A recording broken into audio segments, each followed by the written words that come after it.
ফোনটা কেটে দিল। জোরে জোরে শ্বাস নিচ্ছে, মুখ লাল হয়ে গেছে, নাক চোখ দিয়ে পানি পড়ছে, অতিরিক্ত ঝালে মাথা ঘুরে যাচ্ছে। কোনো কালেই ইভান এত ঝাল খায়নি। ঈশা জানতো যে ইভান 2-1 চুমুক খাওয়ার পরে স্বাদের ভিন্নতার কারণে আর খাবে না, তাই সে আন্দাজ করেই ঝাল দিয়েছিল, যাতে 2-1 বার খেলেই গলা জ্বলে যায়। ঈশা মুচকি হেসে পাশ থেকে দুধের গ্লাসে কয়েক চামচ চিনি মিশিয়ে রাখলো। ইভান পানির গ্লাসটা হাতে ধরতে ঈশা সেটা নিয়ে নিল। জোরে জোরে শ্বাস টানতে টানতে তীক্ষ্ণ চোখে ঈশার দিকে তাকালো। ঈশা এগিয়ে এসে 2 হাতে ইভানের শার্টের কলার চেপে ধরলো। ইভান কিছু বুঝে ওঠার আগেই তার ঠোঁটে ঠোঁট মিলিয়ে দিল। কলার ছেড়ে এক হাত মাথার পিছনে দিল, চুলের মুঠো করে ধরল। বেশ অনেকটা সময় পর ছেড়ে দিল। দুজনেই হাঁপাচ্ছে। ইভান তার ঝালের কারণে হাঁপাচ্ছে, আর ঈশা শ্বাস আটকে যাওয়ার কারণে হাঁপাচ্ছে। ঈশা স্বাভাবিকভাবে চিনি মেশানো দুধের গ্লাসটা ইভানের হাতে ধরিয়ে দিয়ে উঠে চলে গেল। ইভান মুহূর্তটাকে ঠিকভাবে অনুভব করতে পারল না ঠিকই, কিন্তু সকালবেলা এরকম একটা ঘটনার জন্য প্রস্তুত ছিল না। হতভম্ব হয়ে তাকিয়ে থাকলো। ঈশা ততক্ষণে উঠে রান্নাঘরে চলে গেছে, আর সহ্য করতে না পেরে দুধটা পুরোটা খেয়ে নিল। ঝালটা একটু কমতেই বিষয়টা অনুভব করতে পারল সে। চোখ বন্ধ করে তৃপ্ত শ্বাস ছেড়ে বেসিনের সামনে গিয়ে দাঁড়ালো। চোখে মুখে পানি দিয়ে কিছুক্ষণ দাঁড়িয়ে ভাবলো। সব তার মাথার উপর দিয়ে গেল। টিস্যু দিয়ে মুখ মুছতে মুছতে ভাবলো, এই প্রথমবার ঈশা সকালবেলা উঠেই তার মেজাজ বিগড়ে দিলেও রাগ করার মতো কোনো উপায় রাখলো না। প্রথম ইভানের মনে হলো তার ঠিক কী ধরনের রিয়াক্ট করা উচিত সেটা সে বুঝতে পারছে না। ঘাড় ঘুরিয়ে একবার রান্নাঘরের দরজার দিকে তাকিয়ে চলে গেল। ঈশা দরজার দিকে তাকিয়ে হেসে ফেলল। সব কাজ শেষ করে ঈশা ঘরে চলে গেল। আলমারি থেকে কাপড় নিয়ে ওয়াশরুমে গেল গোসল করতে। অনেকটা সময় নিয়ে গোসল শেষ করে বের হয়ে সামনে তাকাতেই চোখ কপালে ওঠার উপক্রম ঈশার। ইভান বিছানায় বসে ফোনের দিকে তাকিয়ে আছে। এই ভর দুপুরে ইভান যে বাসায় আসবে সেটা ঈশা কল্পনাতেও আনেনি, কারণ রাত ছাড়া সে তো বাসায় আসে না, আর সবাই ঘুমিয়ে পড়লে তারপর। সকালের কথাটা মনে পড়তে ঈশা ঠোঁট চেপে হাসলো। ঠিক সেই সময় ইভান চোখ তুলে ঈশার দিকে তাকালো। হাসিটা চোখে পড়লেও তার মুখভঙ্গি একদম স্বাভাবিক। আবার চোখ ফিরিয়ে নিয়ে ফোনের দিকে তাকালো। ঈশা দ্রুত পায়ে বারান্দায় চলে গেল। ভেজা কাপড় মেলে দিয়ে ঘরে চলে এলো। আয়নার সামনে দাঁড়িয়ে চুল আঁচড়াতে আঁচড়াতে যাবে, ঠিক তখনই মাথায় আবার এই দুষ্টু বুদ্ধি চেপে বসলো। ইভানের থেকে একটু দূরে দাঁড়িয়ে চুলগুলো ঝাড় দিল। সব পানি ইভানের মুখে গিয়ে পড়লো। বিরক্তি নিয়ে ইভান চোখ মুখ খিচে বন্ধ করে ফেললো। ঈশা আয়নায় সবটা দেখলো, ঠোঁট চেপে হেসে আবার ঝাড়া দিল। ইভান এবার চোখ খুলে তীক্ষ্ণ দৃষ্টিতে তাকালো। ঈশা এমন ভাব করলো যেন সে কিছুই বুঝতে পারলো না। ইভান বিরক্ত হয়ে উঠে আলমারির সামনে দাঁড়াতেই ঈশা অনিচ্ছাতেই ঘুরে গেল। ইভানের সাথে ধাক্কা খেলো। পড়ে যেতে নিলেই ইভান ধরে ফেলল। ঈশা শক্ত করে ইভানের শার্ট চেপে ধরলো। ইভান ঈশাকে সোজা করে দাঁড় করিয়ে ছেড়ে দিল। ইভান আলমারি থেকে কাপড় বের করে ওয়াশরুমে চলে গেল। ঈশা নিঃশব্দে হাসলো। ভালো করে চুল মুছে নিচে গেল। টেবিলে খাবার সাজিয়ে রাখতেই ইফতি এসে বসলো। একটা প্লেট বেশি দেখে বলল, একটা প্লেট আজ বেশি কেন? ঈশা প্লেট সাজাতে সাজাতেই বলল, তোর ভাইয়া এসছে। ইফতি সামনে তাকিয়ে ইভানকে দেখে বলল, আরে ভাইয়া, তুমি এই সময় বাসায়? ইভান এসে চেয়ার টেনে বসতে বসতে বলল, কেন, আমার কি এই সময় বাসায় আসতে নিষেধ? ইফতি হেসে বলল, না না, তা কেন? কয়েকদিন ধরে তোমার তো দর্শনই পাওয়া যাচ্ছিল না। আজ হঠাৎ এমন কি ঘটনা ঘটলো যে তোমার দর্শন মিলল? সেটাই বুঝতে চেষ্টা করছিলাম। ঈশা স্বাভাবিকভাবে গ্লাসে পানি ঢালতে ঢালতে বলল, খাবারটা টেস্ট করে দেখ তো ইফতি, ঝালটা কেমন? আজকাল মনে হচ্ছে আমি খাবারে খুব বেশি ঝাল দিচ্ছি। রান্না বান্না কি ভুলে গেলাম নাকি বুঝতে পারছি না। কথাটা কানে আসতেই ইভান আর চোখে ঈশার দিকে তাকালো। ঈশা খুব স্বাভাবিক নিজের মতো সব খাবার নিয়ে বসে পড়ল। খাবার মুখে তুলতেই ইভান ইফতিকে বলল, বাবা মা কি বাসায় নেই?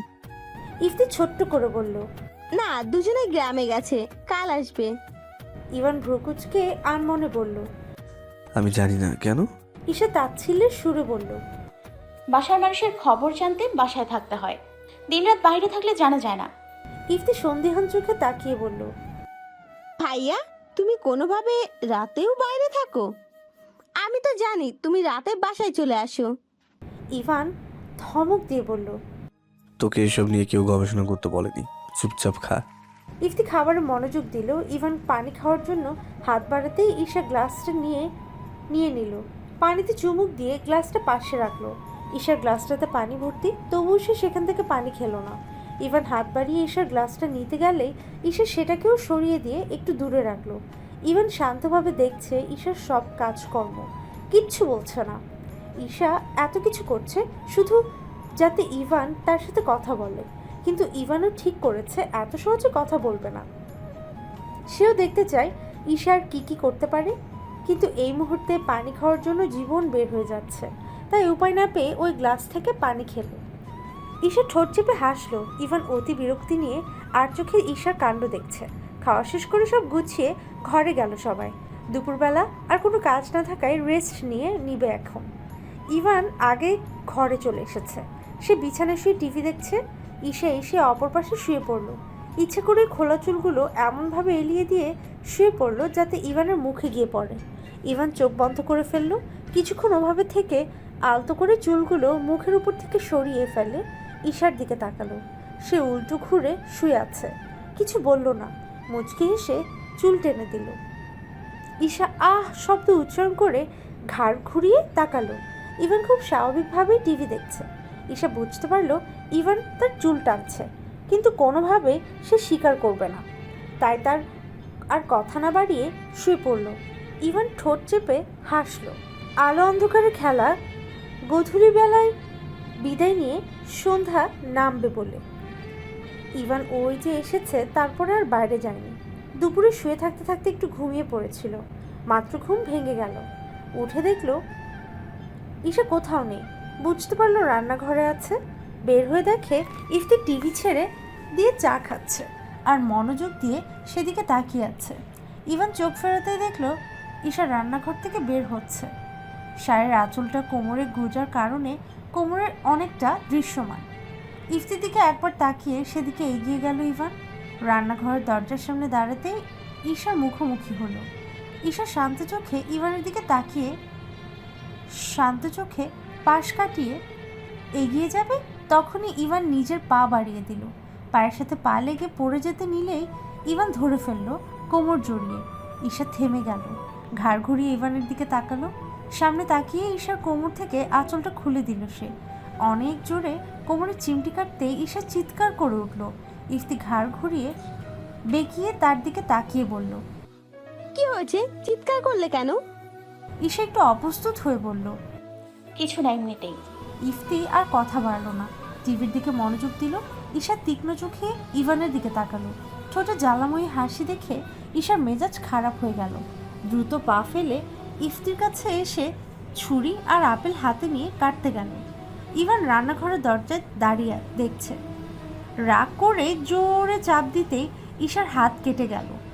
ইভান দৌড়ে এসে হাত ধরে ফেলল, রক্ত বের হচ্ছে। ইফতি সেদিকে তাকিয়ে বলল, অনেকটা কেটে গেছে, আমি ডেটল আর তুলো নিয়ে আনছি। বলেই চলে গেল। ইভান চেপে ধরে আছে, তবুও রক্ত বের হচ্ছে। ইভান রক্তিম চোখে ঈশার দিকে তাকিয়ে আছে। ঈশার চোখ তুলে তাকাতেই ভয় পেয়ে চোখ নামিয়ে কাঁদো কাঁদো কণ্ঠে বলল, আমি ইচ্ছে করে কিছু করিনি, বুঝতে পারিনি কিভাবে কেটে গেছে। কথাটা শেষ করতে ইভান ঈশার গালে একটা থাপ্পড় মারল। ঈশা হাঁ করে তাকিয়ে আছে। থাপ্পড়টা এতটাই আস্তে ছিল যে ঈশা একটুও ব্যথা পায়নি। সেটা নিয়েই সে ভাবছে যে থাপ্পড় মারল, কিন্তু এত আস্তে কেন। এর মাঝে ইফতি এসে পড়ল। ইভান যত্ন করে ব্যান্ডেজ করে দিল। ইফতির ফোন আসায় সে ঘরে চলে গেল। ঈশা আবারও চোখ তুলে ইভানের দিকে তাকাতে তার তীক্ষ্ণ দৃষ্টি দেখে ভয় চোখ নামিয়ে নিল। ইভান মুচকি হেসে সে গালে থাপ্পড় দিয়েছিল সেই গালে আলতো করে চুমু দিল। ঈশা একবার ইভানের দিকে তাকালো, ঠোঁটের কোণে মৃদু হাসি। ঈশাও একটু হেসে ইভানের বুকে মাথা রাখলো। ইভান দুই হাতে জড়িয়ে ধরলো। বেশ কিছুক্ষণ ওভাবেই থাকলো তারা। কিছুক্ষণ পর ইভান শান্ত কণ্ঠে বলল, ঈশা, ঈশা ছোট্ট করে বলতেই ইভান আবারও বলল, তোমার সাথে একটা গুরুত্বপূর্ণ বিষয়ে কথা আছে। ঈশা মাথা তুলে তাকিয়ে বলল। ইভান ভ্রুকুচকে ফেলল, সন্দিহান কণ্ঠে বলল, ভয় পাচ্ছ কেন? আবার কি করেছো? সময়টা রাত 11টা। মাথার উপরে ঘোর ঘোর করে শব্দে ফ্যান চলছে। জানলার পর্দা বাতাসে উঠছে, বারান্দার দরজাটাও খোলা। সেদিক দিয়ে মৃদু আলো এসে অন্ধকার ঘরটাকে আলোকিত করেছে। ঈশা চোখ বন্ধ করে শুয়ে আছে বিছানায়। ইভান এখনো বাইরে। তখন ঈশার কথোপকথনের এক পর্যায়ে একটা ফোন আসে। ইভান বেশ কিছুক্ষণ কথা বলে জরুরি ভিত্তিতে বাইরে চলে গেছে, আর বলে গেছে কখন আসবে ঠিক জানে না, তবে এসে ঈশার সাথে জরুরি কথা বলবে। অনেক জরুরি কথা আছে। ঈশা ঠিক তখন থেকেই ভাবছে ইভান কি কথা বলবে। ঈশার কাছ থেকে আবার কোনো ভুল হয়ে যায়নি তো? না বুঝে কিছু না কিছু করেই ফেলে সে। আর যখন বুঝতে পারে তখন অনেক দেরি হয়ে যায়। মনটা কেমন যেন লাগছে, বুঝতে পারছে না কিছুই। ইভানের জন্য অপেক্ষা করতে করতে হালকা চোখ লেগে এলো তার। কতক্ষণ এভাবে শুয়েছিল সেটা বলতে পারে না। ঘুম ভাঙলো, ঘাড়ে কারোর উষ্ণ নিঃশ্বাস পড়লো। চোখ মেলেই বুঝতে পারলো কেউ তাকে পেছন থেকে জড়িয়ে ধরে শুয়ে আছে। খানিক বাদেই বুঝতে পারলো মানুষটাকে। ঘাড় ফিরিয়ে দেখার চেষ্টা করলো। একটু নড়তে ইভান চোখ বন্ধ করেই বলল। ঘুম ভেঙে গেল? ঈশা ইভানের হাত সরিয়ে উঠে বসলো। ঘুম জড়ানো কণ্ঠে বলল, তুমি কখন এসছো? আমাকে ডাকুনি কেন? ইভান সোজা হয়ে শুয়ে মাথার নিচে এক হাত রেখে বলল, তুমি ঘুমোচ্ছিলে তাই ডাকিনি। তোমার ঘুম ভাঙাবো কেন? ঈশা ঘুমু ঘুমু চোখে ইভানের দিকে তাকালো। তখনই মনে পড়ে গেল ইভান জরুরি কথা বলতে চেয়েছিল। মৃদু স্বরে বলল, সরি, আমি ঘুমিয়ে গিয়েছিলাম। তুমি আমাকে জেগে থাকতে বলেছিলে। ইভান উঠে বসলো, ঈশার দিকে তাকিয়ে হাসলো, গালে হাত রেখে বলল, এটা কেমন কথা? ঘুম পেলে ঘুমাবে না? আমি জেগে থাকতে বলেছি বলে কি ঘুম পাইলেও জেগে থাকবে? ঈশা উত্তর দিল না, তাকিয়েই থাকলো। ইভান মুচকি হেসে বলল। কি ভাবছো?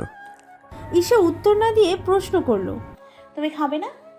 ইভান পিঠে নিচে বালিশ দিয়ে হেলে ঈশাকে টেনে বুকের মধ্যে নিয়ে চুলে হাত বুলাতে বুলাতে বলল, আমি ইলহাম ভাইয়ার কাছে গিয়েছিলাম, ওখান থেকে খেয়ে এসেছি। তুমি খেয়েছো? ঈশা মাথা নাড়ল। বাড়িতে কেউ নেই, তাই ঈশা আর ইফতি একসাথে খেয়েছে। ইভান বলেই গিয়েছিল তাকে খেয়ে নিতে। ইভান ঈশার মাথায় হাত বুলাতে বুলাতে বলল। ঈশা। ঈশা হুম বলতেই ইভান বলল, আমার কথা মনোযোগ দিয়ে শুনবে কেমন? ঈশা মাথা নাড়ল। ইভান একটা শ্বাস ছেড়ে বলল, ইলহাম ভাইয়ের সাথে আমি তোমার বিষয়ে কথা বলতে গিয়েছিলাম। ভাইয়া বলেছে তোমার ট্রিটমেন্ট শুরু করতে, সেটা যত তাড়াতাড়ি সম্ভব ততই ভালো। ঈশা চুপচাপ শুনল, কোনো উত্তর দিল না। ইভান চুপ করে থাকা দেখে বলল, আমার কথা শুনতে পাচ্ছ?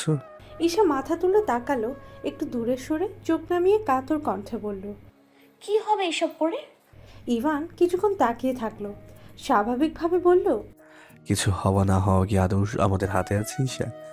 আমি তো তাই জানি যে এসব কিছুই আমাদের হাতে নেই, তাই বলে কি চুপ করে বসে থাকবো? ঈশা উত্তর দিল না। তার চোখ ছলছল করে উঠল। আবারও সে পুরনো ক্ষত দগদগে হওয়ায় ভয়টা এবার তীব্র হলো। সবাই জানলে কি হবে? ট্রিটমেন্ট শুরু হলে সবাই জেনে যাবে বিষয়টা। তখন কে কি ভাববে? মাথার মধ্যে সব চিন্তা কেমন অগোছালো হয়ে গেল। চিনচিন করে ব্যথা করে উঠল মাথার ভেতরে। ইভান ঈশার হাত আলতো করে ধরে কোলের উপর মাথা রেখে বলল, এভাবে না ভেবে অন্যভাবেও তো ভাবা যায়। সব কিছু তো আর আমাদের হাত থেকে যায় না জান। কিছু কিছু বিষয় ভাগ্যের উপরে ছেড়ে দিতে হয়। ঈশাকে চুপ করে থাকতে দেখে ইভান উঠে দাঁড়ালো বিছানা থেকে, জানালার কাছে গিয়ে বাইরে আকাশে তাকিয়ে বলল, তোমাকে এইভাবে দেখলে নিজেকে খুব অসহায় লাগে। আমি বলেছিলাম তোমাকে কোনোদিন কষ্ট পেতে দেবো না, জীবনের সব সুখ দিতে চাই তোমাকে, কিন্তু আমি ব্যর্থ। সব সুখ দিতে পারলেও জীবনের সব থেকে বড় সুখ থেকে তুমি বঞ্চিত থাকবে। ইভানের কথাগুলো ঈশার কষ্টটা আরো বাড়িয়ে দিল। সব থেকে বেশি কষ্ট হচ্ছে ইভানের গলার আওয়াজ শুনে। সে বুঝতে পারছে ইভান প্রকাশ না করলেও ভিতরে ভিতরে কতটা অসহায়। ঈশার চোখের পানি ফেলে উঠে গেল ইভানের কাছে, পিছন থেকে জড়িয়ে ধরে পিঠে মাথা ঠেকালো। ইভান কোনো কথা বলল না, ঘুরেও দাঁড়ালো না। ঈশা কাঁদছে, ইভান বুঝতে পারছে, কিন্তু সে থামতে চেষ্টা করছে না। বেশ কিছুক্ষণ পর ঈশা অভিমানী কণ্ঠে বলল, আমি কাছে বুঝতে পারছো না? ইভান সামনে তাকিয়ে মৃদু স্বরে বলল, পারছি। ঈশা আবারও বলল, তাহলে থামাচ্ছ না কেন? ইভান অভিমানী কণ্ঠে বলল, থামাবো কেন?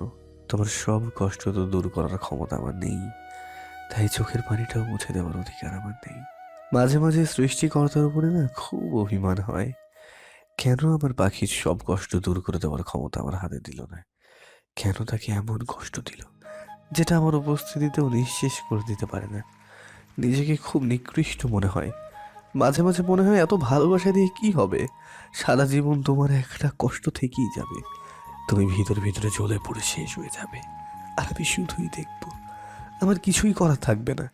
আমি কতটা অসহায়। ঈশা ইভানকে ছেড়ে দিল, জোরে কেঁদে ফেলল, কাঁদতে কাঁদতে বলল, এরকম বল না প্লিজ। তোমার তো কোনো দোষ নেই, তাহলে তুমি কেন ব্যর্থ হবে? আর তোমার যদি সত্যি কিছু করার থাকতো তাহলে কি তুমি আমাকে এভাবে কষ্ট পাইতে দিতে? ইভান ঘুরে দাঁড়ালো, পিছনে হেলানি দিয়ে দাঁড়ালো, হাত কুচে শান্ত কণ্ঠে বলল, বোঝো, মানো না কেন? ঈশা চোখ তুলে তাকালো। ইভান হাত বাড়িয়ে ঈশাকে বুকে টেনে নিল, শক্ত করে জড়িয়ে ধরে বলল, কাঁদিও না প্লিজ। ট্রিটমেন্ট করার পর সব ঠিক হয়ে যেতে পারে। যদিও বা এখনই কিছু বলা সম্ভব না, তবু আমরা তো আশা ছাড়তে পারি না, তাই না? ঈশা মাথা নাড়ল। ইভান ঈশার চোখের পানি মুছে দিয়ে বলল, সবসময় মনের মধ্যে আশা রাখবে, দেখবে জীবনটা অনেক অনেক সুন্দর। অনেকদিন বাঁচতে ইচ্ছে করবে। ঈশা ইভানের দিকে তাকালো। ইভান একটু হেসে বলল, সারা রাত কি আমাকে দেখেই বার করে দেবে? ঘুমোতে হবে না? ঈশা হাসলো। ইভান বারান্দার দরজা বন্ধ করে দিল, জানালা বন্ধ করে ঈশাকে বুকে নিয়ে শুয়ে পড়ল। ঈশা কিছু একটা ভেবে বলল, ট্রিটমেন্টের কথা তো সবাইকে জানাতে হবে।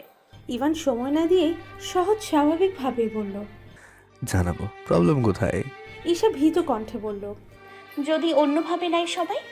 ইভান একটু বিরক্ত হলো আর বলল, অন্যভাবে নেওয়ার কি আছে? এটা কি তোমার দোষ? তুমি কোনো অপরাধ করেছো নাকি আমি করেছি, কোনটা? ঈশা একটু ভেবে নিজেকে স্বাভাবিক করে নিয়ে বলল, কারো দোষ না, এখন ঘুমাও। ইভান ঈশার মাথায় হাত বুলিয়ে ঘুম পাড়িয়ে দিচ্ছে, কিন্তু তার চোখে ঘুম নেই। সে ভাবছে কাল তার বাবা মা চলে আসলে তাদেরকে সবটা খুলে বলবে, তারপর ট্রিটমেন্টের কথাও বলবে। তারা নিশ্চয়ই বুঝবে বিষয়টা। সবাই বেশ চিন্তিত মুখে বসে আছে। ঈশার কান্নার আওয়াজ বাইরে থেকে শোনা যাচ্ছে। প্রচণ্ড পেট ব্যথায় কাতর সে, কিছুতেই সহ্য করতে পারছে না। ব্যথার বেগ বেড়েই চলেছে। ইভান হাত ধরে বসে আছে পাশে, সেও বিচলিত হয়ে পড়েছে। কি করবে মাথায় ঢুকছে না, এভাবে সহ্যও করতে পারছে না। নিজেকে কেমন এলোমেলো লাগছে। সারাদিন ভালোই ছিল ঈশা। ইভানের বাবা মা সকালে চলে এসেছে। একজন যোগ্য বউয়ের মতো সব দায়িত্ব পালন করে সন্ধ্যা থেকে হঠাৎ করে অসুস্থ হয়ে পড়ে। কাউকে কিছু না জানালেও ব্যথা ধীরে ধীরে বেড়ে যায়, আর তখন সহ্য করতে না পারায় চিৎকার শুরু করে। তখনই সবাই ছুটে যায় তার কাছে, তার ঘরে। ব্যথা কমছে না বলে ইভান ইলহামকে ফোন করে আসতে বলে। কলিং বেলের আওয়াজ শুনে ইভানের মা দরজা খুলে দিল। ইলহামকে দেখে বিচলিত কণ্ঠে বলল, তুই এসেছিস বাবা? দেখ না মেয়েটার সন্ধ্যা থেকে কি হয়েছে, কেমন অস্থির হয়ে গেছে।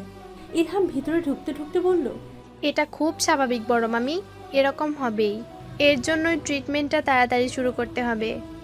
ইভানের মা কিছু না বুঝে জিজ্ঞেস করলো। কিসের ট্রিটমেন্ট, আর এরকমই বা কেন হবে?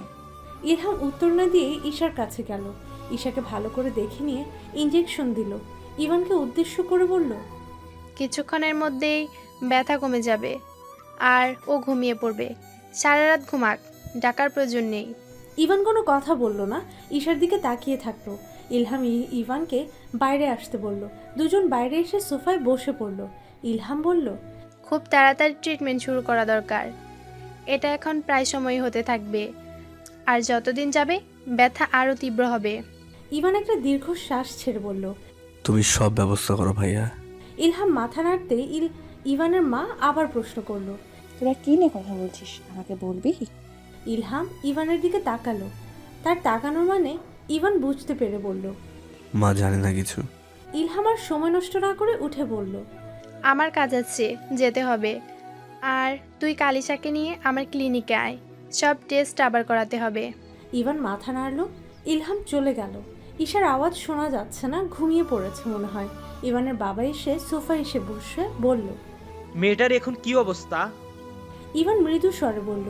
ঠিক আছে এখন। ইভানের মা চিন্তিত হয়ে বলল। ইভান, কি হয়েছে ঈশার? কোনো বড় সমস্যা? ইভান একটু সময় নিয়ে সবটা তার বাবা মাকে খুলে বলল। সবাই মনোযোগ দিয়ে তার কথা শুনল। ঘরটাতে পিনপতন নীরবতা চলল বেশ খানিকটা সময়। এর মাঝে ইভানের মা বলে উঠল। এই কথাটা লোকানো উচিত হয়নি। ট্রিটমেন্ট করেও যদি কিছু না হয় তাহলে তখন কি করবি? ইভান গভীর গলায় বলল, বাচ্চার বিষয়টা স্বামী স্ত্রীর একান্ত ব্যক্তিগত ব্যাপার না, এটা নিয়ে অন্য কারো কথা বলার শোভা পায় না। ইভানের মা হতাশ গলায় বললেন, অন্য কেউ? কাকে অন্য কেউ বলছিস তুই?